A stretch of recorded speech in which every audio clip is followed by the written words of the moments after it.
in the journal Nature. The study's lead author was Verena Seifert of McGill University in Canada. She says conventional farms usually have higher yields than organic ones, but some activities, environmental conditions, and even crops can narrow the differences. On average, organic farms produced 25% less compared to conventional farms. But yields of organic fruits and other perennial crops nearly equaled the yields from conventional ones.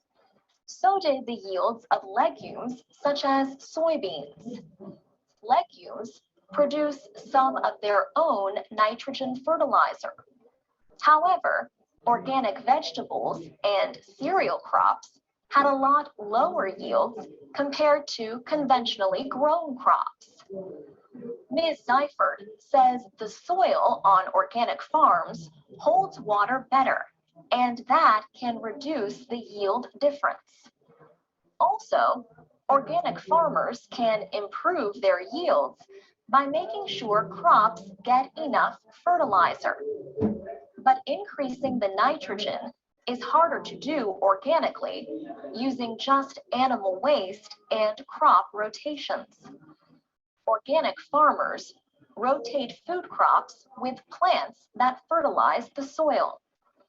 But while these cover or fertilizer crops are growing, food crops have to be grown on other land. And if farmers use manure, they have to feed the animals that produce it. And that requires grazing land for cropland. The United Nations says world demand for food will grow 70% by the middle of the century. John Reganold is a scientist at Washington State University. He says no one should dismiss organic agriculture as part of the solution. He says farming is increasingly a mix of organic and conventional methods. For VOA Special English, I'm Alex Villarreal. This is the VOA Special English Economics Report. The best example of something is often called the gold standard. It sets the standard against which other things are measured.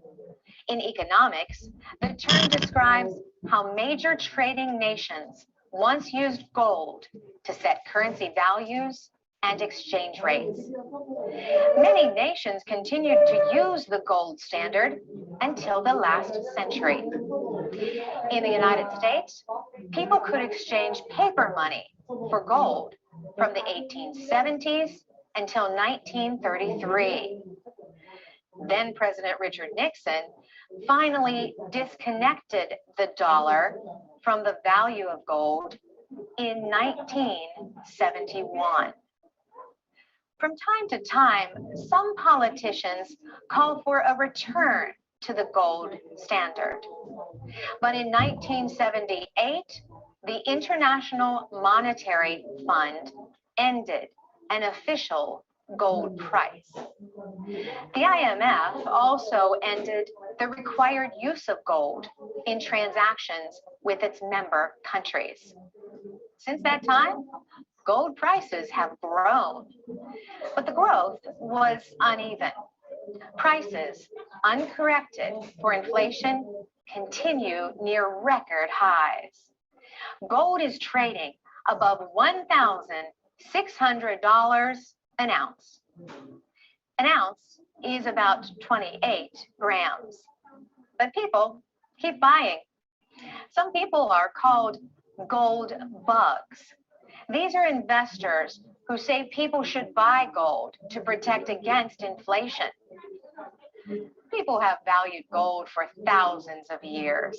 The soft, dense metal polishes to a bright yellow shine and resists most chemical reactions. It makes a good material for money, political power, and more recently, electrical power. If you own a device like a mobile phone or a computer, you might own a little gold in the wiring. The gold standard was the subject of one of the best known speeches in American political history. It took place at the 1896 Democratic National Convention in Chicago. William Jennings Bryan wanted the country to use both gold and silver as money. The idea was to devalue the dollar and make it easier for farmers to pay their debts. Bryan made this famous statement, "You shall not press down upon the brow of labor this crown of thorns. You shall not crucify mankind upon a cross of gold." The speech made William Jennings Bryan famous. He was a presidential candidate 3 times, but he never won. For VOA Special English, I'm Carolyn Presutti. For more news and information for people learning English, go to voaspecialenglish.com. You can find transcripts, MP3s, podcasts, and activities. You can also follow us on Facebook, YouTube, and iTunes at VOA Learning English. From VOA Learning English, this is the health report. Do people get happier with age? If you said yes, then you were right. A recent study found that people generally become happier and worry less after the age of 50. A team at Stony Brook University in New York asked people between the ages of 18 and 85 about their happiness. The researchers found that levels of stress were highest in adults between the ages of 22 and 25. Stress levels dropped sharply after people reached their 50s. Happiness was highest among the youngest adults and those in their early 70s. But those least likely to report feeling negative emotions were the oldest ones.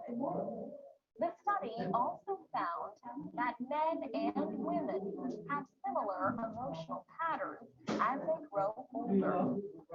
But women of all ages reported more sadness, stress, and worry than men. The researchers also considered possible influences, like having young children, being unemployed, or being single. But they found that these situations did not affect the levels of happiness and well-being related to age. So why would happiness increase with age? One theory is that as people get older, they become more thankful for what they have and have better control of their emotions. They also spend less time thinking about bad experiences. Happiness is not the only thing that seems to improve with age. Another study found that people in their 80s reported less problems with their sleep. Researchers had expected to confirm the popular belief that sleep problems are connected to aging. The survey found an increase in sleep problems during middle age, especially in women. But overall, people reported that they felt their sleep quality improved with age. For VOA Learning English, I'm Alex Villarreal. This is the VOA Special English Economics Report. How much does a college education cost? In the United States, the College Board releases yearly reports on prices at colleges and universities. The group bases its findings on published tuition and fees meaning the prices officially listed by the school. Students might pay less, for instance, if they receive scholarships. Nationally, tuition and fees at public four-year colleges and universities rose more than 8% during the academic year that just ended. The increase was 7% if you exclude California.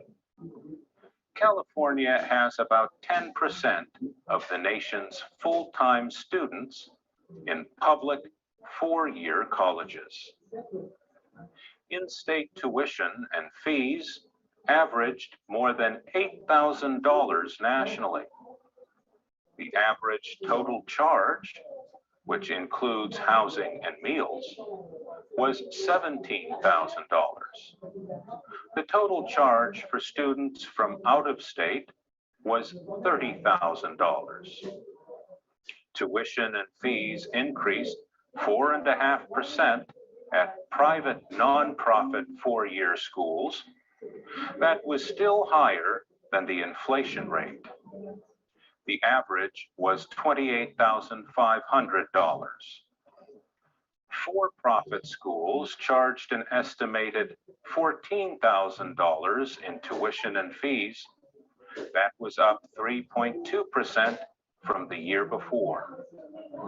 One way for parents in the United States to start saving for college when their child is still very young is called a 529 plan. The plans are named for the part of the federal tax law that created them in 1996. All 50 states and the District of Columbia offer them. Private investment companies operate most of these plans, and each state has its own rules. Many plans are open to families from other states. 529 plans offer different investment choices. Families must decide how aggressively they want to put money into stocks, bonds, or other investments that can rise or fall in value. There are limits on how much families can put into 529 plans. Another choice is called a prepaid tuition plan. Parents can pay for an education at a public college or university in their state while their child is still growing up.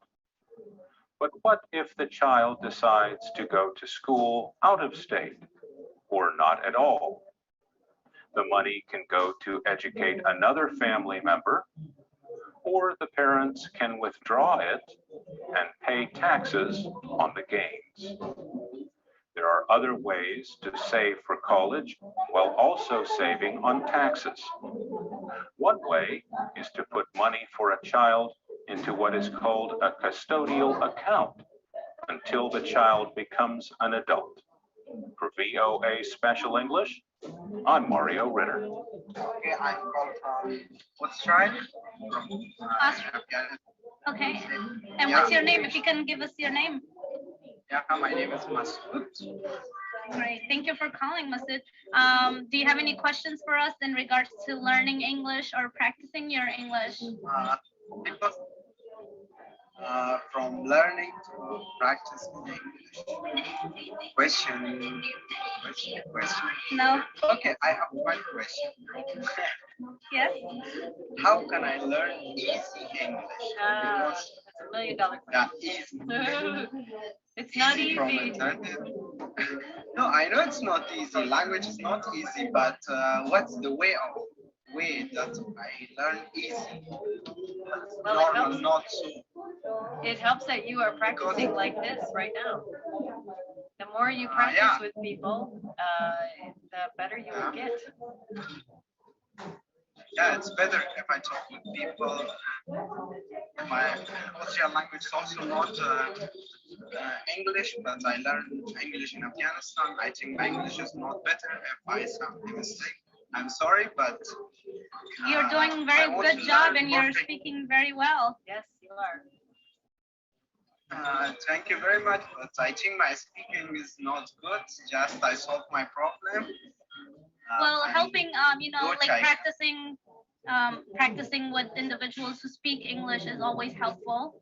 I know speaking and reading and writing is completely different, but when I was learning English as a child, it really helped me to read a lot.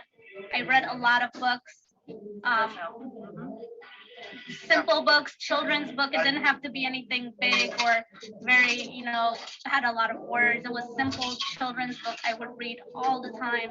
And it really helped me with my English. And I know with others, it has helped them a lot as well. Yeah, reading helps a lot with vocabulary. Yeah, And then thank you you try very it out much. in conversation.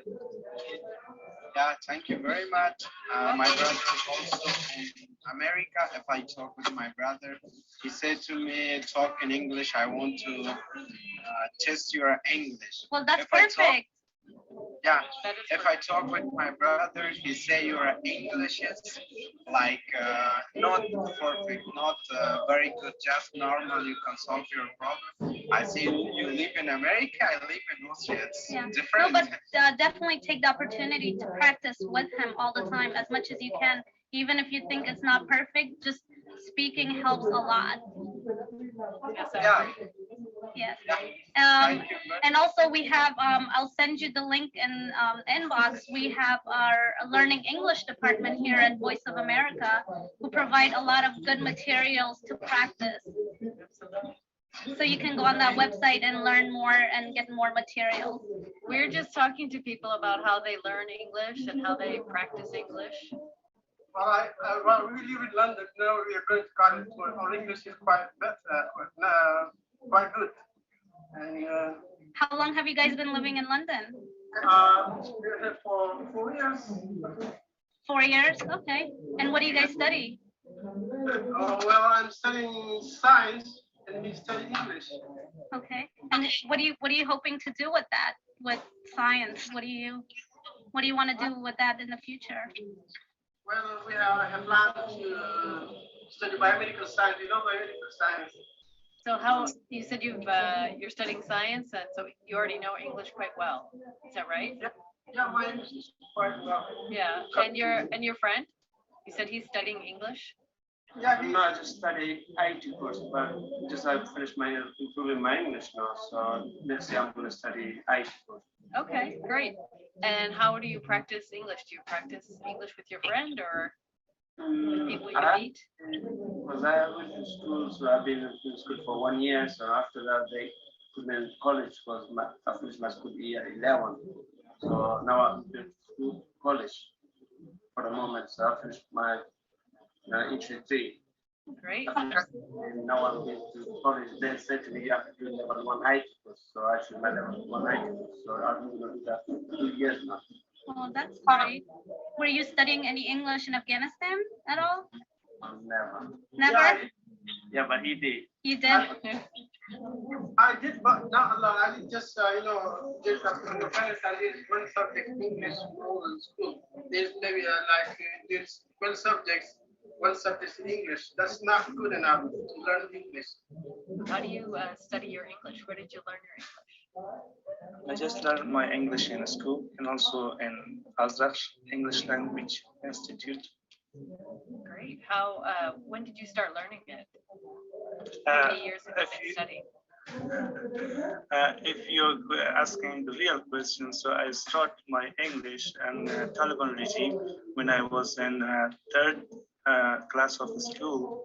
So I was in Pakistan province. I was learning there. So after that, I was learning something in school and also in Azraq Institute. Ah, how do you practice your English? I don't have any practice now. Just I'm working with foreign people, so this is the cause that my English is going to be proceed, and I'm promoting my English by speaking with them, and they are asking questions from me, and I'm responding to them. This is why that sometimes I'm not good. My name is Alam Khan. I'm basically from Afghanistan, from the Ghazni province, but right now I'm living in the United States since last 6 months. So I would like to say a warm hello to both of you, especially to your dear guest. Hi, Maria. Hi, thanks for calling. Thank you. Nice to meet you. Yeah. You. Nice And to meet you. what state are you calling us from?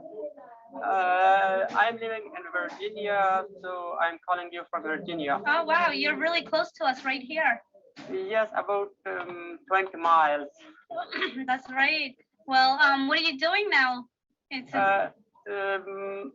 I don't have any job here, but today I called you to ask some questions from Miss Maria because I'm trying to learn and I'm trying to improve my English. okay, no My problem. English is so weak, so I didn't attend any classes in my country and not here. I think I am not allowed to attend any class, but in my country I don't attend any class. Here I am trying to learn something from internet, especially to follow some websites.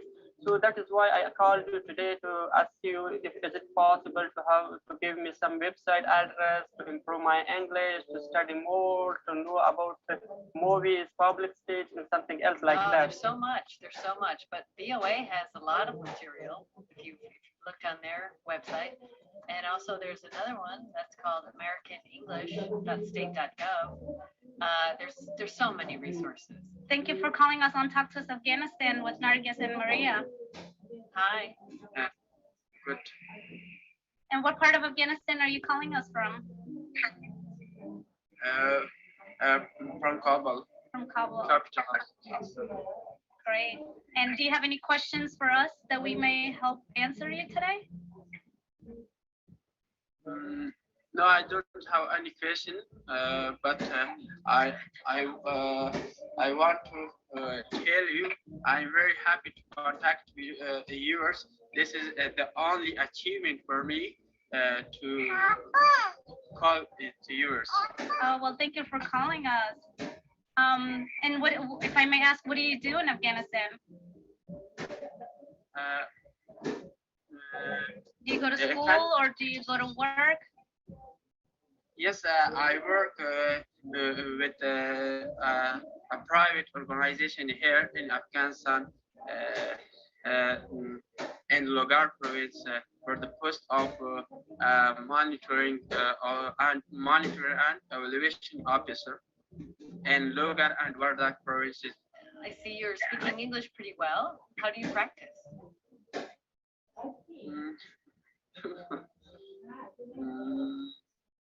But I'm good in the English talking, but sometimes I have some problem in talking. Oh no, but well, I'm you're good. speaking, you're doing a very good job. You're doing very well. How do you practice your English? Like, how did you learn English, and how do you, on a daily basis, practice it?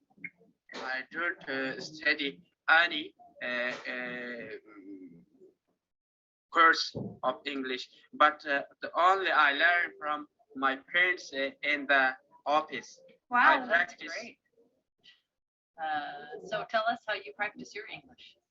Yes, I practice my English with a teacher. It's called Paul. He's living in America, and I study my English and I practice my English via internet. Oh, that's great. Yeah, Perfect. that's a great source to use. And I know a lot of people don't know about it, but that's there's a lot of things you can do through the internet to practice and learn English. Yes, the website is Learn Real American English and Learn Real English. This is two websites that every day I practice my English. That's great. Via this website. So are you only learning English, or in Austria are you speaking? Yes, Australia, but unfortunately we haven't had Dutch course. In this case, I did not learn in a Dutch course in a Deutsch up to now, but I can speak Dutch, but not too much, a little.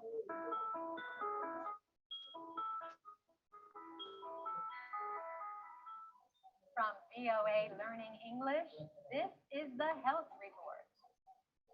A new study has found evidence of aggressive behavior in children who drink 4 or more servings of soft drinks every day. Information for the study came from the mother mothers of 3,000 5-year-olds. Researchers asked the women to keep a record of how many servings of soft drinks their children drank over a 2-month period. The women also were asked to complete a checklist of their children's behavior.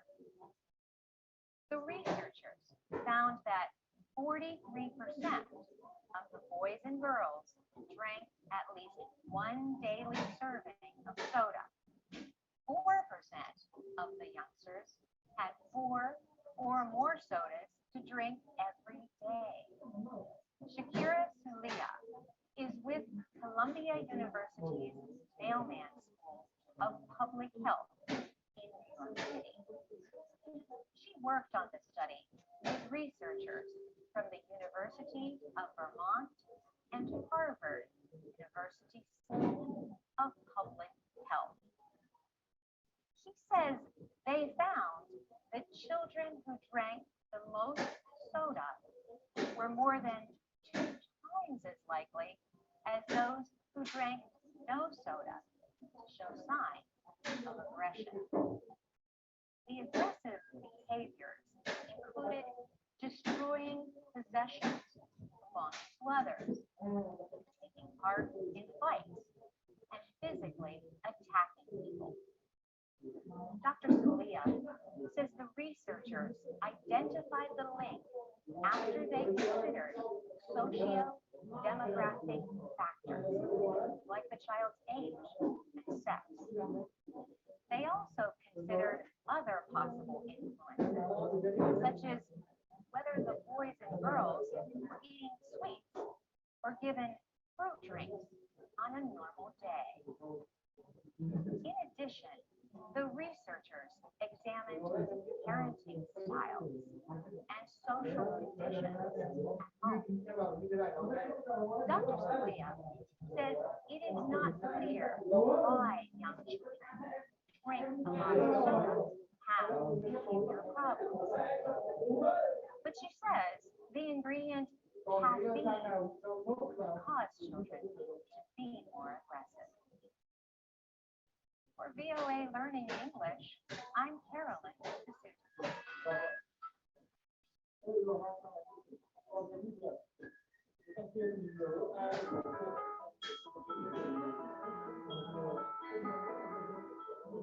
From VOA Learning English, this is the Technology Report. China's Tianhe-2 supercomputer has been rated #1 on the top 500, a list of the world's most powerful computers. Experts measured the supercomputer's performance at 33.86 petaflops, or quadrillions of operations per second. China's National University of Defense Technology developed the supercomputer, which runs twice as fast as the #2 rated Titan supercomputer. That machine belongs to the U.S. government's Oak Ridge National Laboratory in the southern state of Tennessee. Tianhe-2 and Titan are part of the race to make supercomputers faster and more powerful. So, what is a supercomputer? A basic personal computer has one microchip at the center of its operations. This central processing unit, or CPU, carries out a set of commands as part of a pre-designed program. The first supercomputers had a few more CPUs. The number grew as microprocessors became cheaper and faster. Andrew Grimshaw is a computer science professor at the University of Virginia. He says many supercomputers today are called parallel machines. Instead of one CPU, they have thousands. These Parallel machines are made up of many individual computers called nodes. They are positioned in one block. They use a lot of power, create a lot of heat, and require huge cooling systems. They also use programs different from the ones used by ordinary computers. Professor Grimshaw says anyone with enough resources can build a supercomputer to solve problems that require millions of mathematical calculations. For VOA Learning English, I'm Carolyn Pursuit.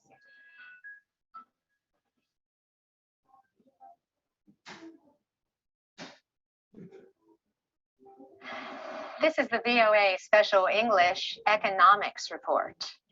Businesses are structured in different ways to meet different needs. The simplest form of business is called an individual or sole proprietorship. The proprietor owns all of the property of the business and is responsible for everything. For legal purposes, with this kind of business, the owner and the company are the same. This means the proprietor gets to keep all of the profits of the business, but must also pay any debts. Another kind of business is the partnership. Two or more people go into business together. An agreement is usually needed to decide how much of the partnership each person controls. One kind of partnership is called a limited liability partnership.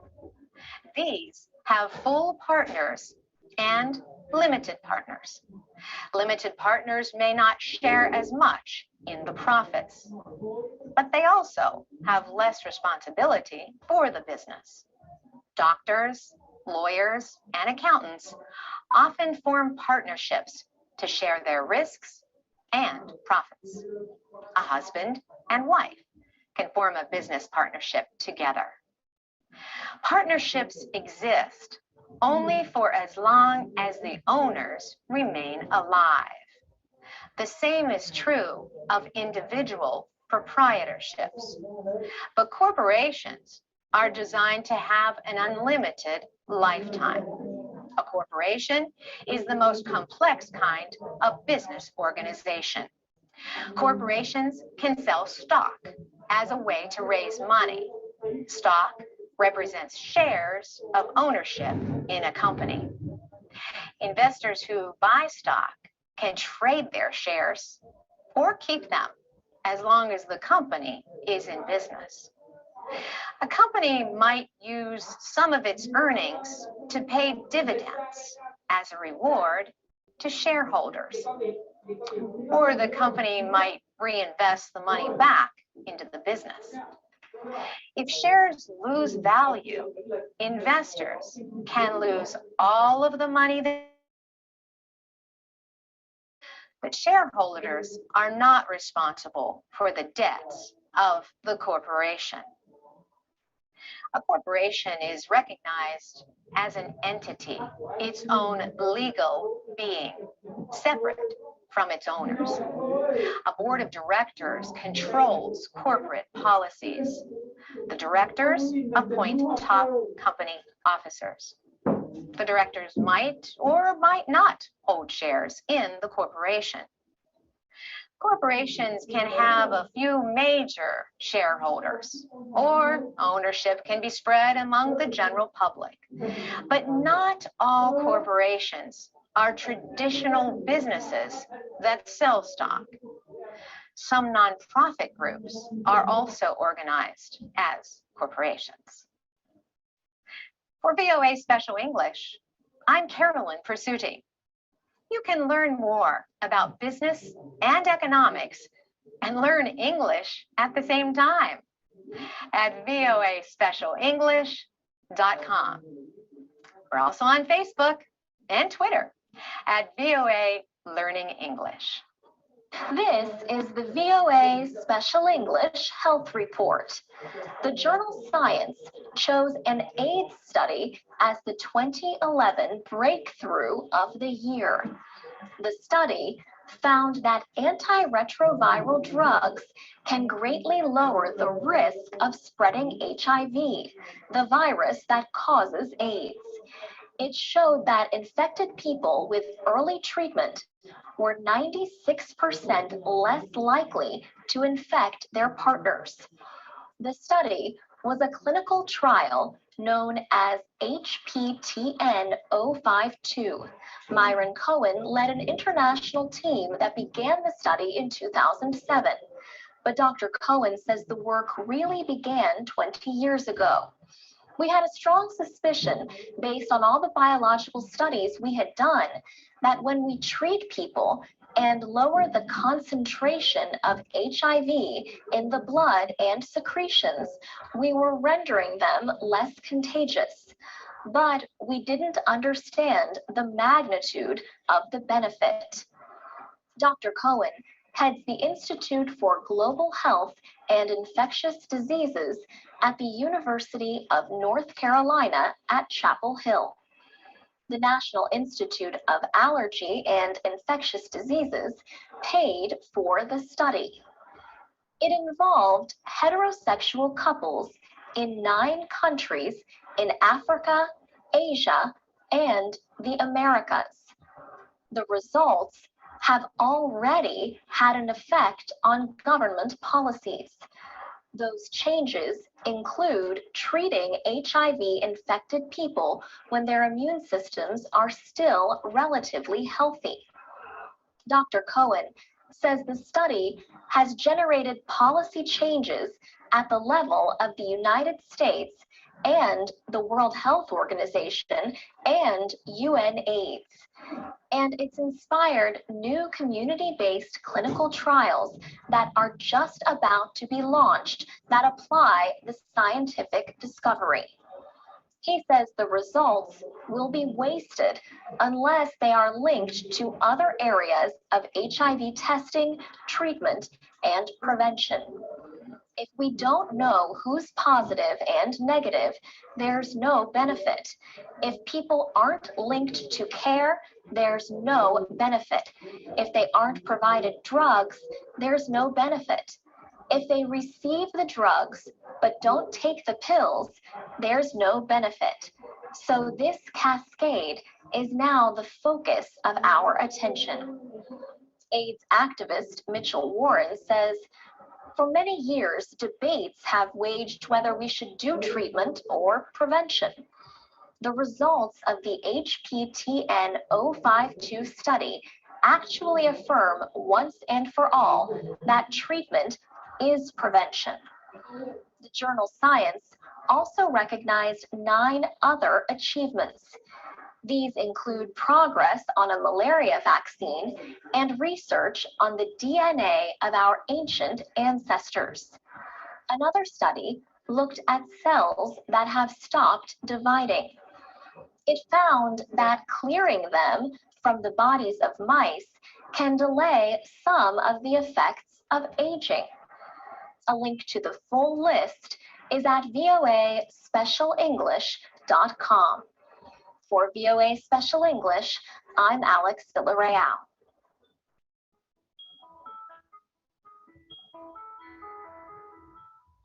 From VOA Learning English, this is the Education Report. A United Nations agency estimates that 516 million of the world's women cannot read and write. The UN Education, Scientific and Cultural Organization, UNESCO, says programs are needed to help illiterate women learn, although they are past school age. Women make up 2/3 of all illiterate adults. The majority of these women live in West Africa. Many girls in that area never go to school.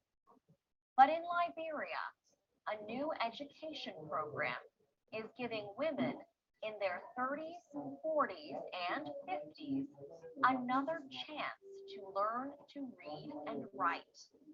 Pauline Rose heads UNESCO's worldwide monitoring report on education for all. She says being illiterate causes huge problems in daily life. She notes situations like not being able to read directions on a medicine bottle or the number on a bus. Ms. Rose says illiteracy affects not only the women, but also their families, because women are often the main caregivers of children. She says when women are illiterate, they are less likely to use health services. Some countries, like Senegal, have improved women's literacy rates through government efforts. They tell more girls in primary school and community programs about the importance of education. But there are still many nations where less than 1 in 4 women can read and write. They include Niger, Benin, Mali, and Burkina Faso. Ms. Rose says these countries need literacy programs that target women. Liberia, for example, has launched a second chance literacy campaign to teach women. Liberia's Ministry of Education says 5,000 women currently study in adult literacy programs across the country. For VOA Learning English, I'm Alex Villarreal.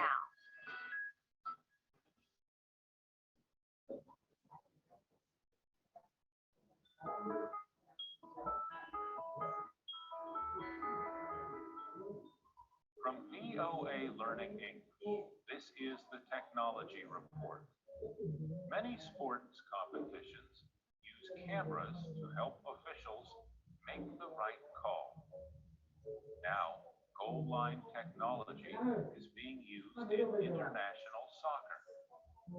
The move to goal line technology follows international pressure on football's governing body, FIFA, after a missed call in the 2010 World Cup. Video replays of a game clearly showed that England's Frank Lampard had scored a goal against Germany. However, that goal was denied because neither the referee nor the linesman saw the ball cross the goal line. The incident caused such an outcry that FIFA approved the development of goal line technology. That Federations Cup in Brazil in June. Bjorn Linder is the chairman of Goal Control, the German-based company that won the goal line technology contract for this year's Confederations Cup. His team spent weeks in Brazil before the games as part of the FIFA certification process.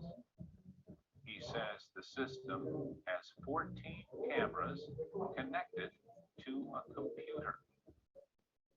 Computers track the path of the ball in real time and reconstruct the play. The system sends a signal to the referees through their watches when it finds that the ball has crossed the goal line. Electronic eyes on the goal line may settle arguments, but the data is still only a reconstruction of reality. Goal Control claims an accuracy of plus or minus 5 millimeters. This is well below FIFA's minimum requirement of plus or minus 3 centimeters. Goal line technology may become a central part of the sport, but it is still the referee, not the computer, that makes the final call. For VOA Learning English, I'm Mario Ritter.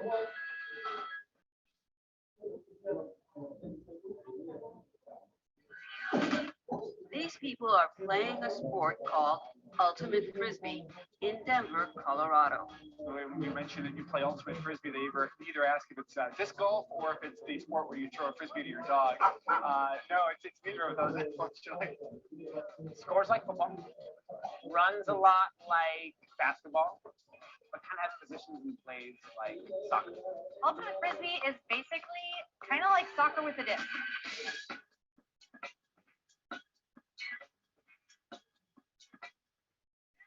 There are no referees or judges in Ultimate Frisbee.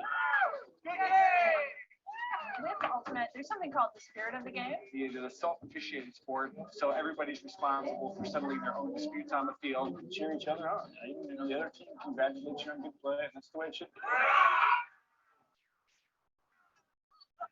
It's awesome. So I bring my little girls, and they love it because I think it teaches them that girls can do anything. They can compete with men. They can beat men even better. On this day, each team has both men and women. This is a co-ed sport. Every team has to have 3 of each gender on the field at all times. Age does not keep people from playing. I'm a 50-year-old guy, and I can come out here and play and still be competitive as those younger people, and I get a workout that I can't make myself do other ways. I'm Milagros RD. This is the VOA Special English Health Report. Tobacco companies are fighting efforts in the United States and Australia to make their products less appealing. In Washington, a federal judge recently blocked the Food and Drug Administration from requiring new warning labels on cigarette packs. Judge Richard Leon ruled in a case brought by 5 tobacco companies. The judge temporarily stopped a new federal rule to require large new warnings starting next September. These include color images, such as a dead body or diseased lungs. Simple text warnings now appear. Congress called for color images showing the dangers of smoking, similar to what Canada does. But the tobacco companies say the new requirements approved in June violate their free speech rights guaranteed by the Constitution. Judge Leon said the FDA could not require the new labels before a lawsuit against the government is decided. Some experts say the process could take years. The judge said he believes the cigarette makers are highly likely to win their case. He says the images are designed to appeal to emotion, rejecting government arguments that they are purely factual. He accused the government of trying to use the labels to promote an obvious anti-smoking agenda. The head of an anti-smoking group, the Campaign for Tobacco-Free Kids, called the decision wrong on the science and wrong on the law. About 1/5 of American adults are smokers.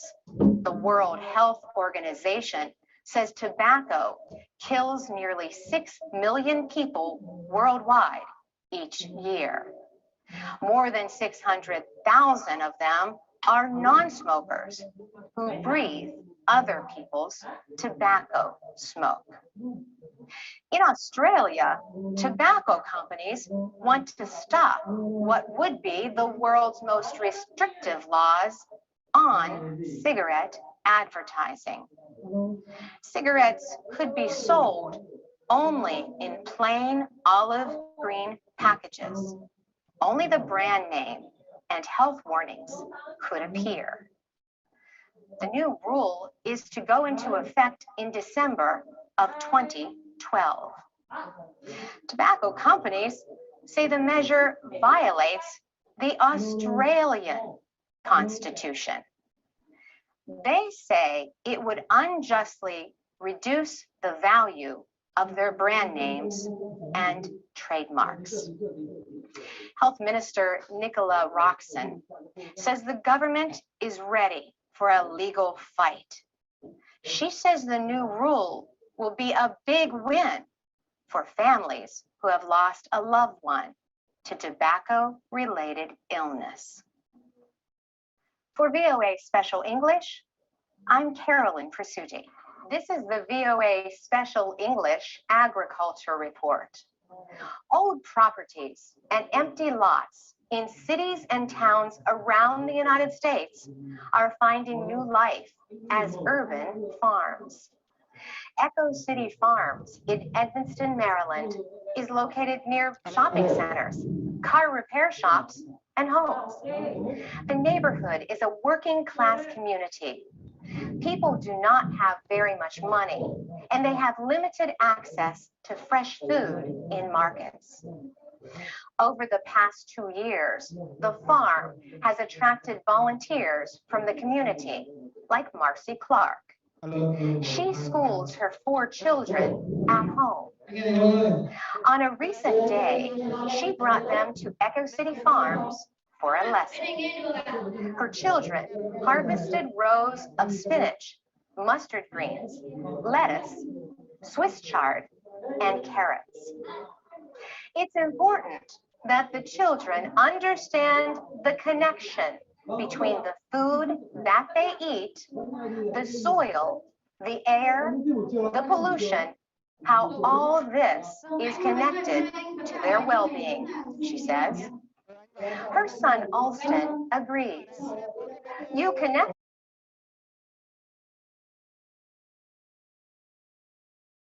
a little bit more. Margaret Morgan Hubbard started Echo City Farms. She thinks of it as a place where people can learn to live healthier lives. Our view is that what happens in a community influences the culture of that community. So our idea was growing food in a community and showing that you can have farms even in urban areas. Redefines what's possible in that area, in that community, and brings people together. Every piece of what we do here is a demonstration to show people everything about how to have a sustainable community, she says. That means not only farming food and raising chickens and bees, but improving the soil with compost made from food waste. 16 wooden bins are filled with worms. Their job is to eat the food waste and help make it into compost. Echo City Farms is an off-the-grid experimental operation. The farm gets its power not from the local electricity grid, but from the sun with solar panels. In winter, the greenhouses are heated using a geothermal system. Buried tubes pump air at underground temperatures, 13 degrees Celsius, into the structures. Vegetables can be grown all year. So once a week, all winter long, neighbors can come to the farm and pick up a share of the harvest. For VOA Special English, I'm Carolyn Presutti. You can find 2 videos about Echo City Farms, including one about the composting worms at voaspecialenglish.com. This is the VOA Special English Health Report. Uganda's latest outbreak of Ebola virus is the 4th in recent years. About 200 people died in the biggest outbreak in 2000. 37 people died in the last outbreak in 2007. Ebola is a hemorrhagic fever. It can lead to bleeding inside and outside the body. Symptoms of the disease include high fever, vomiting, and sometimes diarrhea. Other signs include weakness, muscle pain, headache, and sore throat. Ebola spreads through contact with blood or other body fluids of infected people. The virus is often deadly. There is no cure and no vaccine to prevent the disease. In July, President Yoweri Museveni urged Ugandans to report all suspected cases of Ebola. He also urged people to limit their physical contact, even shaking hands. Yoweri Museveni said, "We discourage the shaking of hands because that can cause contact through sweat, which can cause problems. And when people are sick in hospitals with symptoms which look like Ebola, they should be handled by medical workers wearing protective gear." President Museveni also warned people to let medical workers bury suspected Ebola victims.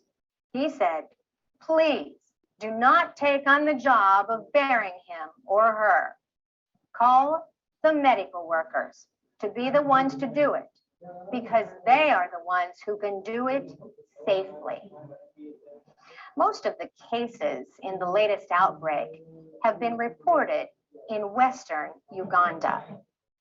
A World Health Organization official said the first cases in July were mistaken for cholera. But Dennis Luomafa from Uganda's Ministry of Health says Uganda has improved its ability to identify cases of Ebola. He said Uganda is probably in the lead when it comes to dealing with hemorrhagic fevers in Africa. He said the diagnosis of the Ebola virus outbreak was done in Uganda. Dennis Luomafa said although the disease is also found in nearby countries, outbreaks are not always identified. He said, in other countries, especially in some of the neighboring countries, many times Ebola goes unrecognized, and other times it goes unreported. He said in some neighboring countries, Ebola destroys whole villages. He said it then disappears because there is nobody left to infect. Ebola fever is named after a river near the first recognized outbreak. That was in 1976 in Zaire, now the Democratic Republic of Congo. To read, listen, and learn English, go to voaspecialenglish.com. You can also find our captioned videos at the VOA Learning English channel on YouTube. For VOA Special English, I'm Carolyn Prasuti.